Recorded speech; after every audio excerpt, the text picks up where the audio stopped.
All right, switching gears in today's Money Watch, a new study shows most Americans care more about their waistline than their bottom line. According to Credit Karma, when faced with gaining 25 pounds, 72% of people say they'd rather maintain their current weight than wipe out their debt. And while weight may be a main priority, Jean and Dorrell with the smartmoneygal.com says decreasing your credit card debt can be equally as important. Thanks so much for joining us this morning. Thanks for having me. That's a funny study that people are more concerned about their weight than their money.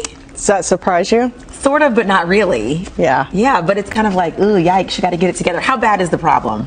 Well, I guess people can see your waistline more than they can your debt. So it kind of makes sense when you look at it that way. Right. But we really have, on average, about $15,000 in credit card debt. And that's just credit cards. That's not your mortgage or your student loans or anything else. And we've got to do a better job of paying off our debt.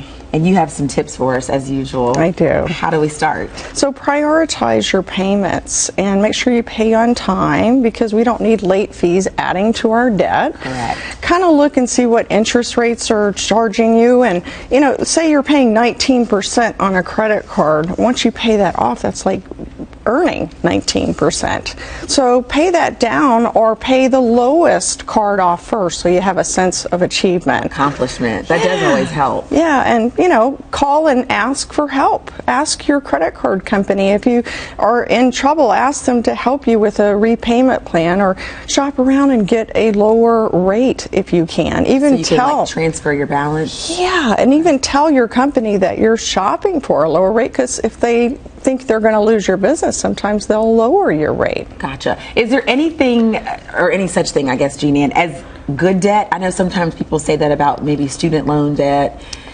Is there such thing as good debt, or should you just try to do away with it all? I'm a fan of doing away with it all, but you do want to create some debt and pay it off, because it's good for your score. Right. It helps your credit score, so you don't want to necessarily have debt and pay it off every single month, because you don't build your credit score if you do that, but maybe pay it off quickly. Gotcha. Another question I have for you. Sometimes people will charge things on credit cards and think there's no interest right now, so I can buy some time, and then it suddenly hits them, and like you said, it jacks up to 19%. Is it smart to just, if you're going to use it, pay it off as soon as you use it? Well, what happens is credit cards actually can make us overweight, because they tend to make us overindulge. If you're at the store and you're going to be paying with a credit card, or you're going out to eat, you know, it's not like pulling out cash and having a budget. So it's important to make a budget, and if you can be disciplined enough to pay off your card, do that. If you can't, then maybe go cash system. But I've got a great budget worksheet on my website at thesmartmoneygal.com for everybody. Perfect. Thank you so much. Thank you.